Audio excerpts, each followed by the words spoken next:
आज से करीब 5 साल पहले की बात है। मैं अपने परिवार के साथ मुंबई से पुणे जा रहा था। रात का समय था। जल्दी पहुंचने के लिए हमने एक शॉर्टकट के रास्ते से जाना ज्यादा सही समझा। उस रास्ते से हम पहले कभी नहीं गए, इसलिए मैंने गूगल मैप्स की मदद से उस रास्ते का पता लगाया। वहां पहुंचने पर हमें एक नो एंट्री का बोर्ड दिखाई दिया, पर हमने उस पर कोई ज्यादा ध्यान नहीं दिया। मैंने कई बार सुना था कि यह रास्ता छलावे के लिए मशहूर है और शाम के बाद यहाँ पर कोई नहीं आता, मगर हमें पुणे जल्दी पहुंचना था, इसलिए उस वक्त हमें जो सही लगा हमने वही किया।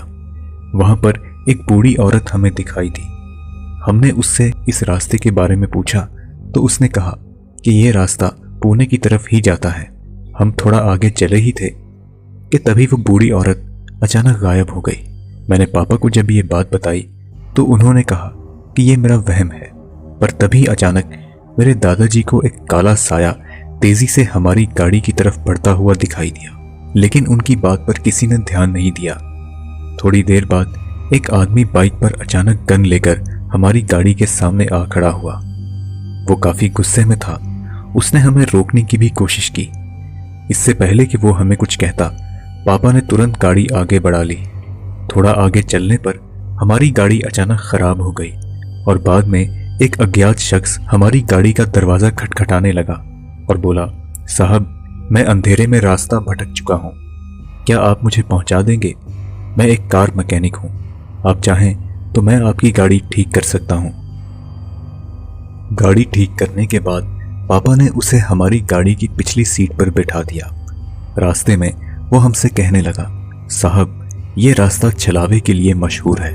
यहाँ से रात के वक्त गुजरने पर कई लोगों की मौतें हुई हैं। वो छलावा किसी भी मृत व्यक्ति का रूप लेकर यहाँ से गुजरने वाले लोगों को भटका देता है और बाद में उन्हें मार डालता है। शुक्र है कि आप उस मोटरसाइकिल पर सवार उस आदमी से बच गए। वो एक छलावा ही था। अगर आप कुछ देर और रुकते तो वो आपको मार डालता। रास्ते में थोड़ा हल्का होने के लिए हम सब रुके और जब मैं वापस गाड़ी में बैठने लगा तो मैंने देखा कि उस आदमी की लाश खून से लथपथ हमारी गाड़ी में पड़ी है। मैं जोर से चिल्लाया, लेकिन जब तक मेरे मम्मी पापा आए वो लाश वहां से गायब हो चुकी थी। डर के मारे हम सब गाड़ी में बैठे और वहां से तुरंत भाग निकले। तभी हमने देखा कि रास्ते में एक माइलस्टोन जिसमें लिखा था पुणे 33 किलोमीटर बार बार हमारे रास्ते में आ रहा है। इसलिए मेरी बड़ी बहन कविता ने गाड़ी से उतरकर उस पर एक निशान लगा दिया, पर हमने देखा कि हम घूम घाम कर वापस उसी माइलस्टोन के पास पहुंच जाते हैं। हम कुछ देर के लिए वहीं पर रुके और तभी कुछ ही दूर हमें एक रोशनी दिखाई दी। हमें पता चला कि वो एक चाय की दुकान है। वहां हमने कुछ खा पी लिया। तभी मेरी माँ को एक आइडिया आया। उन्होंने कहा कि छलावा हमारी आंखों को धोखा दे सकता है, लेकिन मोबाइल के कैमरे को नहीं, और उन्होंने मोबाइल से हम सब की फोटो खींची तो जो हमने देखा उससे हम सब के होश उड़ गए। हमने देखा कि उस तस्वीर में चाय की कोई दुकान थी ही नहीं। हम लोग फटाफट वहां से भाग निकले और अपनी गाड़ी के पास वापस आ गए।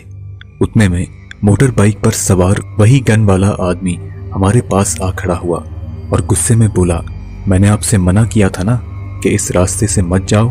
मैं एक पुलिस इंस्पेक्टर हूं, क्या आपने उस रास्ते पर नो एंट्री का बोर्ड नहीं देखा? इतना कहकर उसने हमें अपने साथ चलने को कहा, लेकिन तभी मेरी बड़ी बहन कविता कुछ अजीब सा बर्ताव करने लगी। वह नजरें मिलाकर बात नहीं कर रही थी। उनकी आंखों में मैंने कुछ शैतानी चीज देखी। इससे पहले कि मैं कुछ कह पाता वो अचानक अंधेरे में गायब हो गई। हम उसे ढूंढने लगे तो उस पुलिस वाले ने हमें गन पॉइंट पर रोक लिया और कहा कि ये छलावे की एक चाल है। वो आप सबको अलग करेगा और फिर एक एक करके सबको मार डालेगा।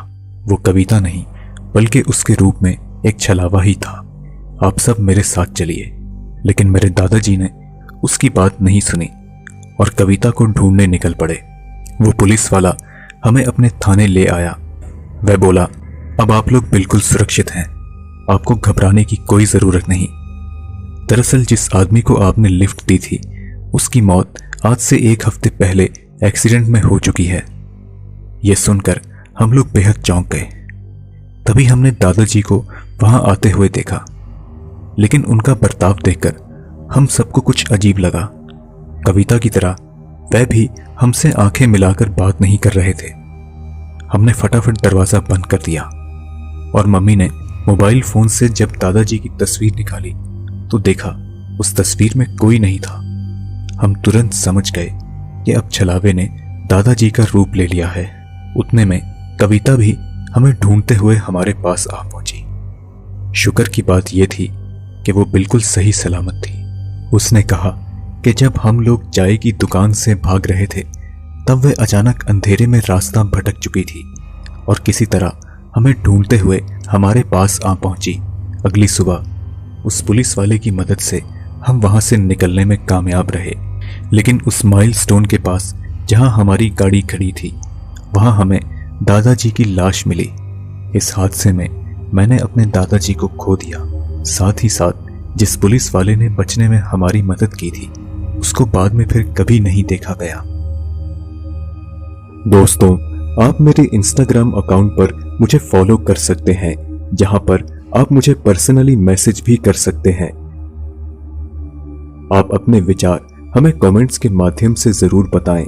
अगर आपको ये वीडियो पसंद आई तो इसे लाइक और शेयर जरूर करें। हम जल्द ही आपसे अगली वीडियो में मुलाकात करेंगे। तब तक के लिए इजाजत दीजिए।